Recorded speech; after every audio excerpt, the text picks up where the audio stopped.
You're the reason I can't move forward, Brielle. Every time I try to advance my career, you're there holding me back with your needs, your problems, your mediocrity. My husband's words cut through our kitchen like a knife. He stood by the counter, coffee mug in hand, delivering his verdict as casually as if he were discussing the weather. I just asked if he could skip his networking event to attend my company's annual dinner. Nothing major, just wanted him there for once. My mediocrity, I repeated quietly. Yes, you work the same boring job year after year. No ambition, no drive. I'm trying to build something here and you keep dragging me down to your level. Carson worked in pharmaceutical sales, constantly chasing the next big commission. He attended conferences, networked obsessively, and talked endlessly about climbing the corporate ladder. I was a research scientist at Mediocre Industries. Quiet work, lab work, the kind of career Carson considered unglamorous. I just wanted you at one dinner, I said. And I have an important networking opportunity. See, this is exactly what I mean. You don't understand ambition. He grabbed his keys and left without another word. What Carson didn't know was that I'd just received an email that would change everything. My name is Brielle Hammond, and for 8 years I'd been trying to be the wife Carson wanted. Supportive, accommodating, invisible. At 34, I'd spent a decade working at Mediocre Industries, developing treatments for autoimmune diseases. My research focused on innovative drug delivery systems, technical, complex work that rarely generated headlines. Carson never understood it. To him, my job was boring because it didn't involve impressive titles or high-profile networking events. He measured success by visibility, not impact. We'd met in college. Back then, he'd seemed charming and ambitious. I'd been drawn to his confidence, his drive. He'd supported my graduate studies, or so I'd thought. But over the years, especially after his career took off, his attitude shifted. My work became something he tolerated rather than respected. My achievements were dismissed as nice, honey, while his sales numbers deserved celebration. The email I'd received that morning was from the National Institute of Medical Sciences. They wanted to discuss my recent research paper on targeted drug delivery for lupus treatment. I hadn't told Carson about the paper. I'd submitted it 6 months ago, expecting nothing. Major medical journals rejected most submissions. But this email suggested something different, something significant. I decided not to mention it, not yet. Over the next week, Carson's comments intensified. Every conversation became an opportunity for him to highlight my supposed shortcomings. Brielle, did you remember to pick up my dry cleaning? I have an important client meeting. Oh, wait, you wouldn't understand important meetings. Can you keep it down? I'm preparing a presentation for the regional conference. Some of us have careers that actually matter. Your lab work is cute, but when are you going to pursue something real? Each comment stung, but I stayed quiet. I'd learned that defending myself only triggered longer lectures about my lack of ambition. Meanwhile, I'd been exchanging emails with Dr. Helena Cross from the National Institute. My research paper had been accepted for publication in the Journal of Advanced Medicine, one of the most prestigious medical journals in the country. More than that, I'd been selected to present my findings at the International Medical Research Conference in Chicago. 3,000 medical professionals would attend. My presentation would be broadcast to research institutions worldwide. This is remarkable work, Dr. Cross had written. Your approach to targeted delivery could revolutionize autoimmune treatment. We'd like to feature you prominently at the conference. The conference was in 6 weeks, the same weekend as Carson's company's annual awards banquet, where he expected to receive the top regional salesperson award. I still hadn't told him. 2 weeks before the conference, Carson announced his big news at dinner. I'm getting the top regional salesperson award, he said, beaming. Company-wide recognition. This is huge for my career, Brielle. Regional manager is practically guaranteed after this. That's wonderful, I replied genuinely. Congratulations. The banquet is in 2 weeks, Saturday night. I already bought you a dress, something appropriate. You need to look the part of a successful man's wife. He'd bought me a dress, without asking, something that would make me look like an accessory. Actually, Carson, I can't make it that weekend. His fork stopped halfway to his mouth. What? I have a work commitment, a conference. He laughed, actually laughed. A conference? For what? Lab procedures. Brielle, this is the most important night of my career. Whatever little seminar you have can wait. It's not a little seminar. It's the International Medical Research Conference. And you're not presenting or anything. You can miss one conference to support your husband's actual achievement. I took a breath. I am presenting. My research paper was accepted for publication, and I'm giving the keynote presentation on autoimmune treatment innovations. The silence that followed was thick and heavy. Carson's face went through several expressions: confusion, disbelief, and finally, anger. You're joking. I'm not. You never mentioned submitting anything. You never asked about my work. The fight that followed was explosive. So you're just going to abandon me on the most important night of my career? Carson demanded. This is exactly what I've been talking about. You don't support me. I've supported you for 8 years, Carson. Every networking event, every client dinner, every conference. I've never missed one of your important moments. Because that's what a wife does. But when I actually need you, you choose some nerd conference over me. This isn't some nerd conference.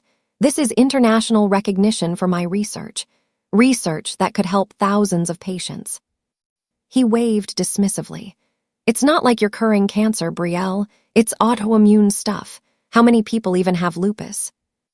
Over 5 million people worldwide, I said quietly. But that's not the point. The point is that my work matters too. My achievements deserve recognition too.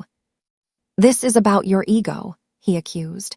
You can't handle that I'm succeeding, so you manufactured this conflict. I stared at him, seeing clearly for perhaps the first time.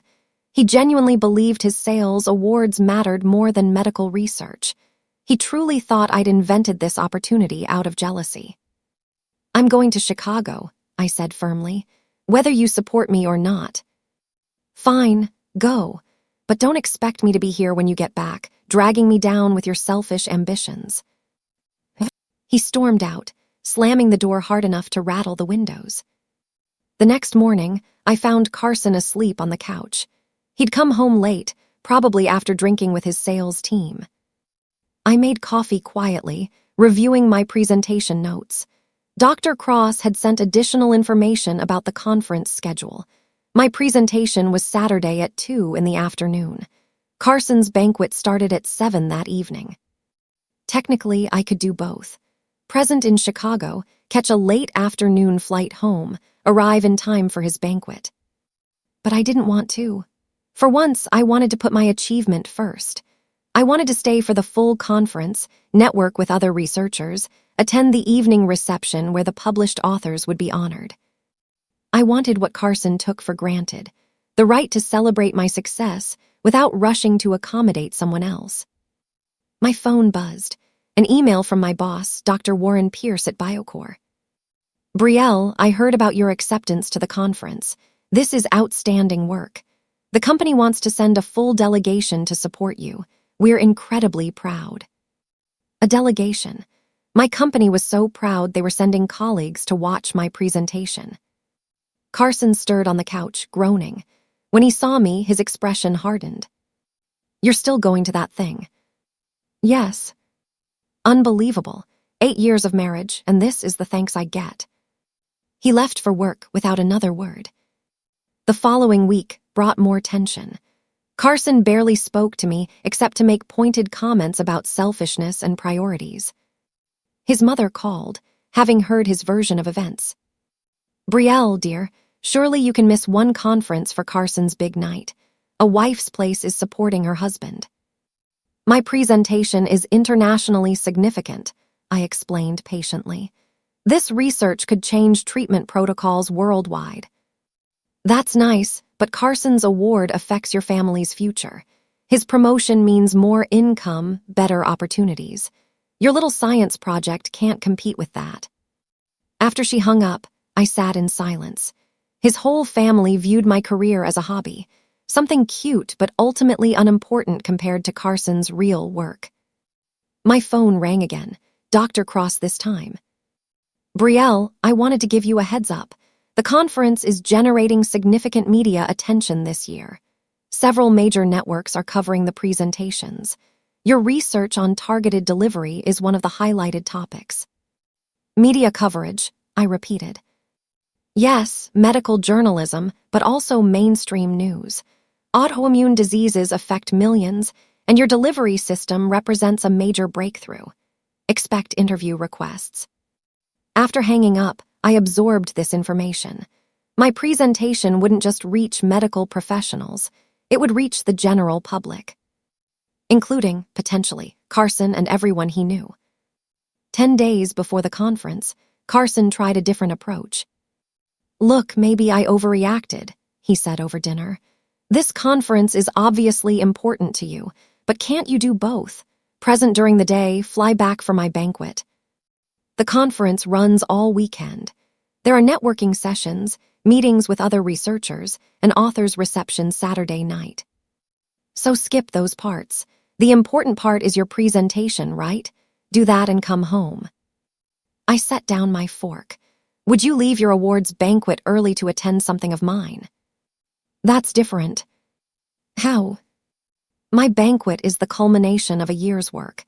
It's about recognition from my peers, celebrating achievement. Carson, my conference is exactly the same thing." He didn't see it, couldn't see it. In his worldview, sales awards were prestigious. Scientific conferences were optional. "You're being stubborn," he said finally. "This is about punishing me for something. This is about me finally putting my career first. For once. For once, I've never stopped you from working. You've dismissed it at every opportunity, belittled it, called it mediocre. But now that it's getting real recognition, you can't handle it." His jaw tightened. "Don't make this about my ego." "Then don't make my achievement about your needs." The conversation ended there, unresolved. 5 days before Chicago, I received another email. The conference organizers wanted to feature me in their promotional materials. Dr. Brielle Hammond's groundbreaking research on targeted lupus treatment represents the future of autoimmune care. Her presentation will demonstrate how innovative drug delivery can improve patient outcomes while reducing side effects. They'd attached a professional photo from BioCore's website and a brief biography highlighting my decade of research. I shared it with my colleagues at work. Their excitement was genuine and enthusiastic. "This is incredible, Brielle," said my research partner, Dr. Yolanda Martinez. "You're representing BioCore at the most important medical conference of the year." "Carson doesn't think it's that important," I admitted quietly. Yolanda's expression shifted. "Carson's never respected your work, we all know that. But this is validation from the medical community. If he can't celebrate that, the problem isn't you." That evening, I found Carson watching television. I sat beside him, trying once more. "I really want you to understand what this conference means to me. I understand it's more important than your marriage." "That's not fair." "Isn't it? I finally achieved something major, and you choose that exact weekend to compete with me." "I'm not competing with you. I didn't choose this weekend. The conference board did." He muted the television, turning to face me. "Here's the truth, Brielle. You've always been threatened by my success. Now you've found something to make yourself feel important, and you're using it to hurt me." I stared at Carson, his words revealing just how little he understood me. "Threatened by your success," I repeated slowly. "Carson, I celebrated every single one of your achievements, every sales goal, every commission, every award. I never once felt threatened." "Then, why is this the one time you won't support me?" "Because this is the one time you won't support me. Because for 8 years, my career has been secondary, and I'm done with that." His expression hardened. "So this is about revenge. This is about respect, something you've never given my work." He stood abruptly. "Fine, Go to Chicago, but when you come home, we're having a serious conversation about this marriage. The threat was clear. Choose the conference and our marriage might end. I should have felt scared. Instead, I felt relief. We'll have that conversation, I agreed calmly. The next morning, Carson barely acknowledged me. He'd already left for work when I came downstairs, leaving a note. Mom and Dad are coming to the banquet since you won't be there. At least they support me. I folded the note carefully and threw it away. That afternoon, Dr. Cross called with more news. The conference committee wants to know if you'd be willing to do a live interview on National Health Today. They're doing a segment on breakthrough medical research, and your work is perfect. National Health Today, a program that reached millions of viewers every morning. When would this air? Monday morning, after the conference. They want to film it Sunday evening in Chicago. I agreed immediately. 3 days before Chicago, I focused on my presentation. Every slide was perfect, every data point verified, every conclusion supported. Carson stopped trying to convince me. Instead, he threw himself into preparing for his banquet, talking constantly about who would attend, what he'd say in his acceptance speech, how this would transform his career. I listened politely, noticed he never once asked about my presentation. The night before I left, I packed carefully. Professional attire, my research materials, the laptop containing my presentation. Everything I needed to represent a decade of work. Carson watched from the doorway. Last chance to change your mind, he said. I'm not changing my mind. You realize everyone at my company will ask where you are. I'll have to explain that my wife chose a conference over supporting me. Tell them the truth, that I'm presenting research that could help millions of patients. They'll think you're selfish, or they'll think my work matters. He left without saying goodbye. The next morning, I drove to the airport alone. No good luck wishes, no support, no acknowledgement of what this weekend meant to me. But as I boarded the plane to Chicago, I felt lighter than I had in years. Chicago welcomed me with cold November wind and steel gray skis. The conference hotel was massive, filled with researchers, doctors, and medical professionals from around the world. Dr. Cross met me in the lobby, warm and enthusiastic. Brielle, we're so excited you're here. Your presentation slot is one of the most anticipated of the conference. She walked me through the schedule. My presentation Saturday afternoon, followed by a Q&A session. Sunday morning panel discussion. Sunday evening, the National Health Today interview. Your research is generating buzz, Dr. Cross explained. People are excited about the practical applications. This isn't just theoretical, it's actually implementable. That evening, I attended the welcome reception. Dozens of researchers introduced themselves, asking questions about my work. The validation was overwhelming and wonderful. No one asked why I'd come alone. No one suggested my presence was selfish. They simply respected the work. I texted Carson, arrived safely, presentation tomorrow at 2. His response came an hour later. Good for you. My banquet is at 7, full house expected, standing ovation predicted. Even now, he was competing, trying to diminish my achievement by emphasizing his. I turned off my phone and focused on final presentation preparations. Saturday morning arrived bright and cold. I reviewed my slides one last time, checking every detail. The conference center was packed. 3,000 attendees filled the halls, moving between presentation rooms.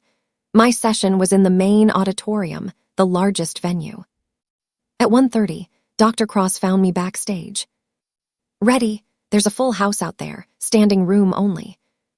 Through the curtain gap, I saw the massive auditorium filled with people.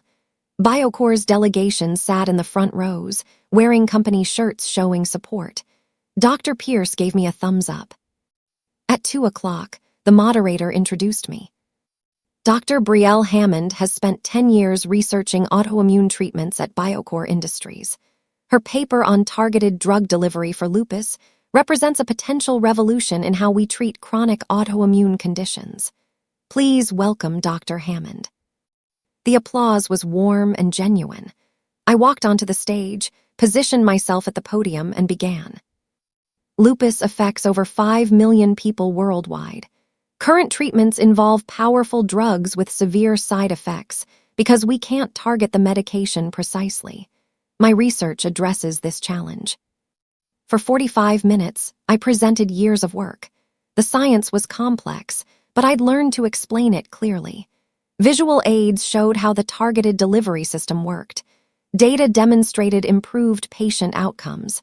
Testimonials from trial participants revealed real-world impact.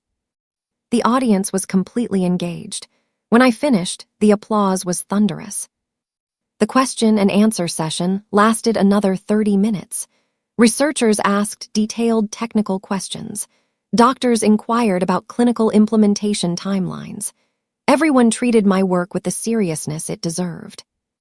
After the session, I was surrounded by people wanting to discuss collaboration, asking about my published paper, requesting contact information. Dr. Pierce approached, beaming. "Brielle, that was outstanding. Biocore is incredibly proud. This will put our research division on the map." A journalist from Medical Science Today requested an interview. A pharmaceutical company executive wanted to discuss partnership opportunities. A university offered a guest lecture position. Everything I'd worked toward for a decade was materializing in a single afternoon. At 6 o'clock, I finally returned to my hotel room. Carson's banquet would start in an hour, 300 miles away. He'd walk across that stage, accept his award, bask in applause. Part of me wondered if I should feel guilty, but mostly I felt proud. My phone showed 15 missed calls, all from Carson. I checked the voicemails. The first few were angry rants about my selfishness, but the later ones shifted in tone. The final message, left 20 minutes ago. "Brielle, call me. It's important. People are saying just call me." I dialed his number. He answered immediately. "Where are you?" "Still in Chicago. How was your banquet?" "It's about to start. But that's not, Brielle, are you presenting at some major conference?" "Yes, I told you that." "You didn't tell me it was being broadcast. People here are watching. My colleagues, my boss, everyone." I sat down slowly, processing Carson's words. "Broadcast? What are you talking about?" "The medical conference. It's streaming online. Someone at my company has it pulled up on their phone. They're showing everyone your presentation." My heart raced. "Who's showing it?" "Gerald from marketing. His wife is a nurse. She's watching the conference stream and texted him about you. He's passing his phone around the whole pre-banquet reception." I could picture it. Carson's award celebration, everyone dressed formally, champagne flowing. And someone passing around a phone showing Carson's wife presenting medical research at an international conference. "What are they saying?" I asked. "They're asking why I never mentioned my wife was a research scientist. Why I didn't tell them you were presenting at the International Medical Research Conference. Gerald's wife says your research could be groundbreaking." His voice carried something I'd never heard before. Not quite pride, more like confusion mixed with reluctant respect. "I tried to tell you it was important," I said quietly. "You said it was a conference. Not this. Brielle, there are 3,000 people in your audience. Your presentation is being streamed to medical institutions worldwide." "I know. You didn't think to mention that." I let the question hang for a moment. Would it have mattered, Carson? Would you have supported me if you'd known? Silence. Finally, he said, "People here are impressed. They want to know more about your work." "Good. Maybe now you'll take it seriously, too." After hanging up, I sat in my hotel room processing the conversation. Carson had spent 8 years dismissing my work. Now, suddenly confronted with external validation, he was reconsidering. But not because he'd independently recognized my value, because other people at his banquet were impressed. My phone rang again. "Carson." "My boss wants to talk to you," he said without preamble. Before I could respond, another voice came on the line. Dr. Hammond, this is Vincent Crawford, Carson's district manager. I wanted to personally congratulate you on your presentation. My sister has lupus, and what you're describing could change her life. Thank you, I managed. Carson never mentioned being married to a research scientist. We had no idea. Your work is remarkable. After several more minutes of conversation, Carson returned to the line. See, everyone's talking about you. This is actually pretty great publicity. Publicity? Of course. He was already calculating how to leverage my achievement for his benefit. I need to go, I said. Enjoy your banquet. Wait, can you maybe do a video call? People want to meet you. Carson, this is your night. Your award ceremony. I'm not going to crash it remotely. But everyone wants. Celebrate your achievement. We'll talk when I get home. I hung up before he could protest. That evening, I attended the conference authors' reception. Published researchers gathered to celebrate, network, and discuss their work. Dr. Cross introduced me to dozens of influential people, department heads from major research hospitals, editors from medical journals, scientists whose papers I'd studied in graduate school. Everyone treated my research with genuine respect. No one suggested it was less important than other work. No one dismissed it as mediocre. Around 9 o'clock, my phone buzzed with texts from Carson, photos from his banquet, him on stage accepting his award, the trophy, his acceptance speech. Then, people are still talking about your presentation, kind of stealing my thunder TBH. I didn't respond. Another text. When you get home tomorrow, we should talk about your work. Maybe I didn't fully understand what you do. Too little, too late. The reception continued until midnight. I exchanged contact information with researchers who wanted to collaborate. A pharmaceutical company offered to fund my next research phase.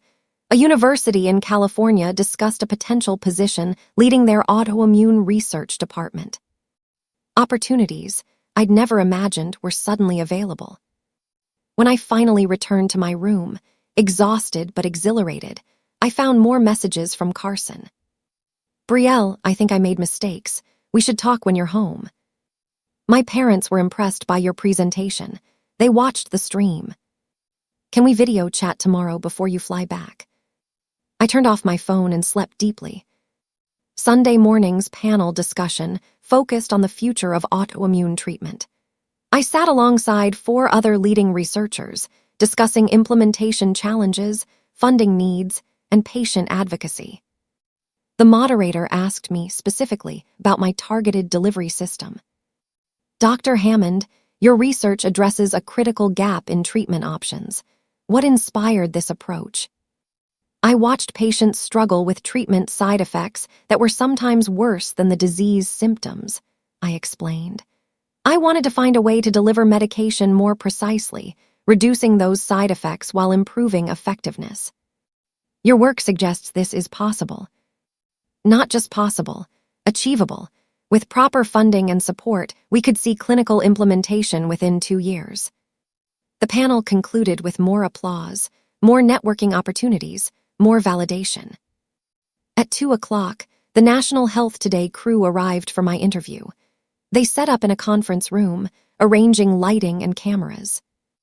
The interviewer, a polished journalist named Cassidy Moore, had done her homework. Dr. Hammond, your research could affect millions of patients. Walk us through what makes your approach different. For 15 minutes, we discussed the science in accessible terms.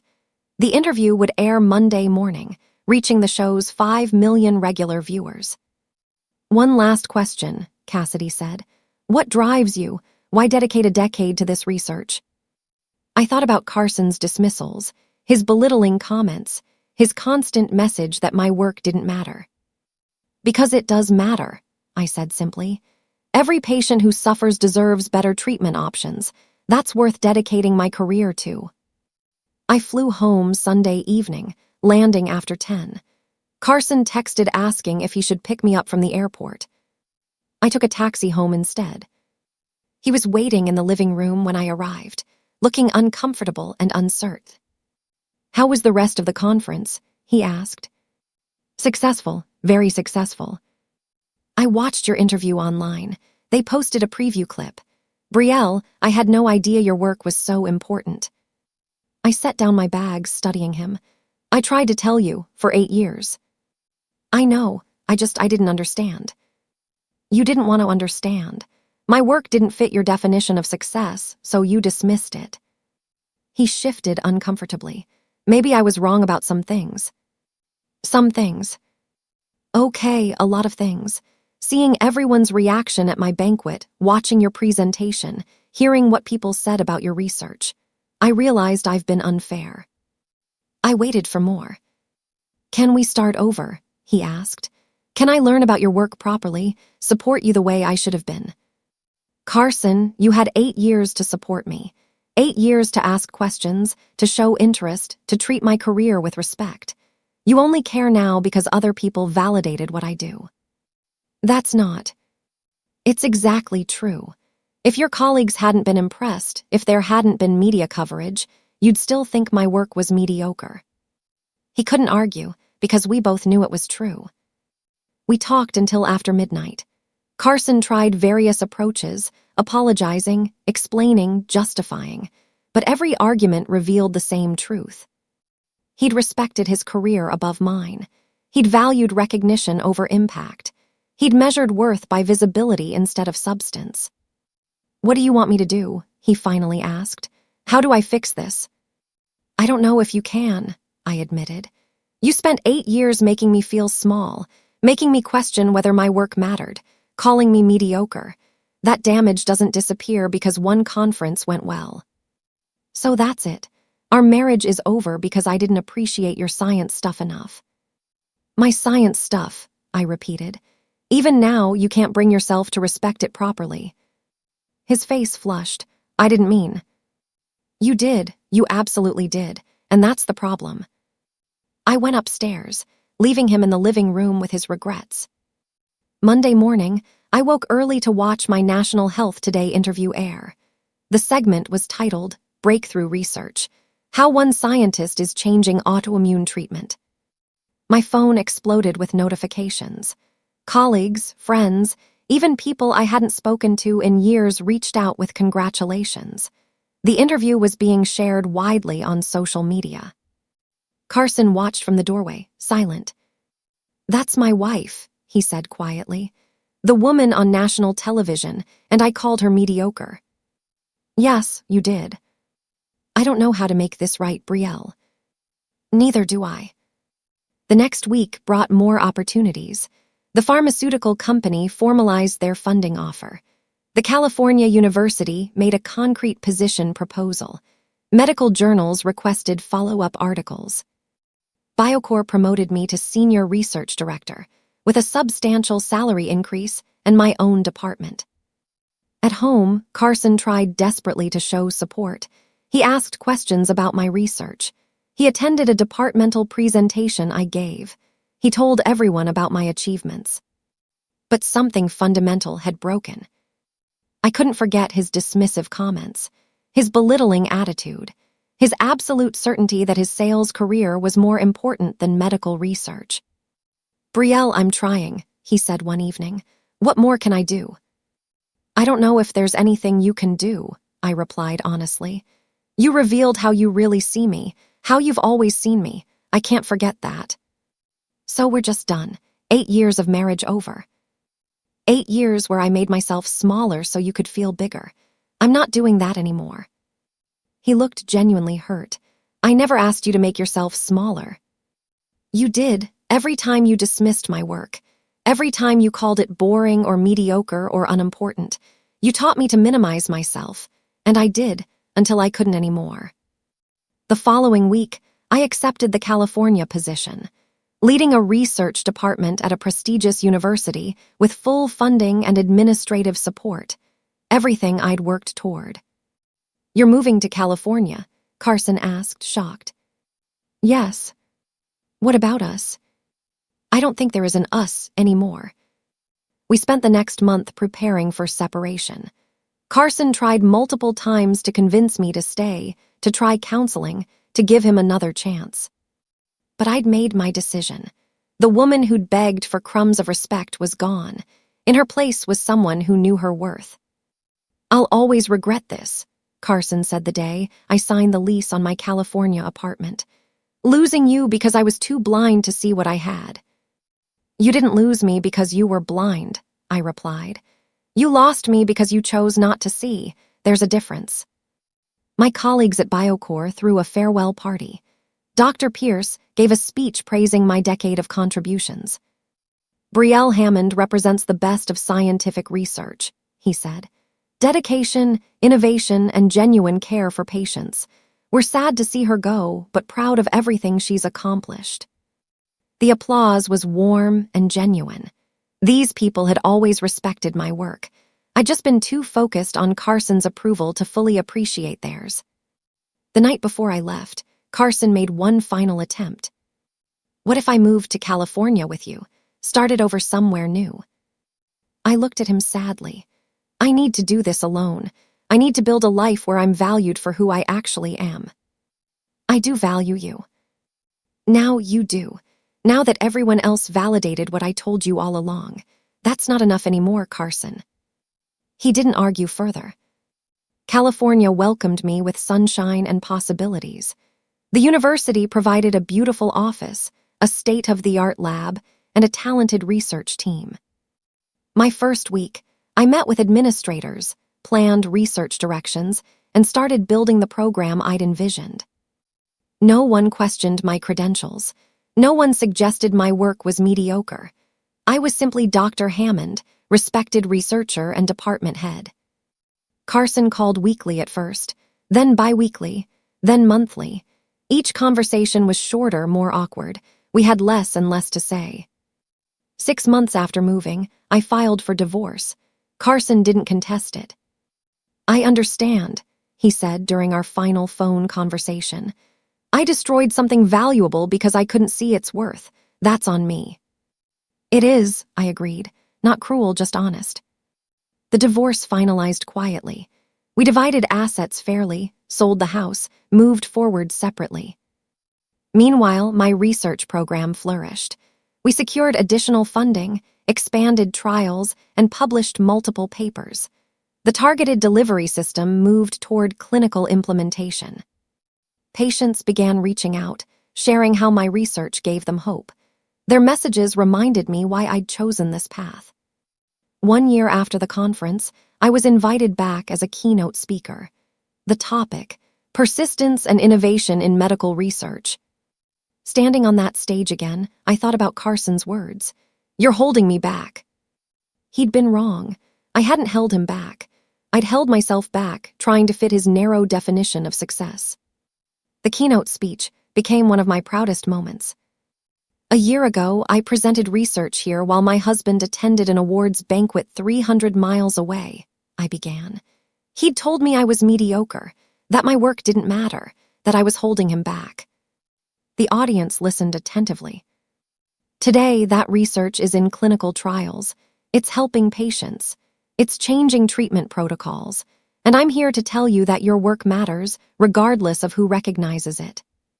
I talked about persistence, about believing in your work even when others dismiss it, about measuring success by impact rather than applause. The response was overwhelming. Researchers approached me afterward sharing similar stories. Brilliant scientists whose families didn't understand their work. Talented professionals whose spouses minimized their achievements. "Your story gave me courage," one young researcher said. "My boyfriend keeps saying I should quit and get a real job, but you showed me it's okay to choose my career." That validation meant more than any award. Dr. Cross found me after the speech. "You've become an inspiration, Brielle, not just for your research, but for your journey." "Thank you, though I wish the journey had been easier." The difficult journeys often lead to the most important destinations. She was right. Everything I'd endured with Carson had led me here. Stronger, clearer, more certain of my worth. 2 years after the original conference, my targeted delivery system received FDA approval for clinical use. The achievement was covered by major news outlets, medical journals, and patient advocacy groups. I did interviews discussing the research, the approval process, and the impact on patients. Every interview focused on the science, the medicine, the people who would benefit. One interviewer asked about my personal journey. I understand you went through a divorce during this research period. Did that affect your work? It clarified my priorities, I replied carefully. When you stop seeking approval from people who don't respect you, you can focus on work that matters. The interview aired nationally. Within hours, I received messages from people across the country. Women who'd left unsupportive relationships. Scientists who'd chosen their careers over people who diminished them. Everyone sharing their own stories of choosing themselves. One message stood out, from Carson. I saw your interview. Congratulations on the FDA approval. You were right about everything. I'm sorry I couldn't see it sooner. I read it twice, then deleted it without responding. That chapter of my life was closed. My research team was celebrating the approval with dinner at a nice restaurant near campus. Dr. Yolanda Martinez, who transferred from Biocore to join my department, raised her glass in a toast. To Dr. Hammond, who proved that the most important validation comes from the work itself. Everyone raised their glasses. These people respected my contributions, celebrated my achievements, valued my expertise. This was what professional relationships should look like. Later that evening, I walked through campus under California stars. My phone buzzed with another notification. A patient support group had posted about the FDA approval, sharing stories of hope and gratitude. These patients would receive better treatment because I'd chosen to prioritize my research, because I'd refused to make myself smaller, because I'd walked away from someone who couldn't see my value. Carson had been wrong about everything. I hadn't held him back. I'd held myself back trying to earn respect from someone incapable of giving it. Now, finally, I was free, building the career I'd always deserved, making the impact I'd always dreamed of, living authentically without apology. The stage Carson couldn't get on had become my platform, and I'd used it to change lives, including my own.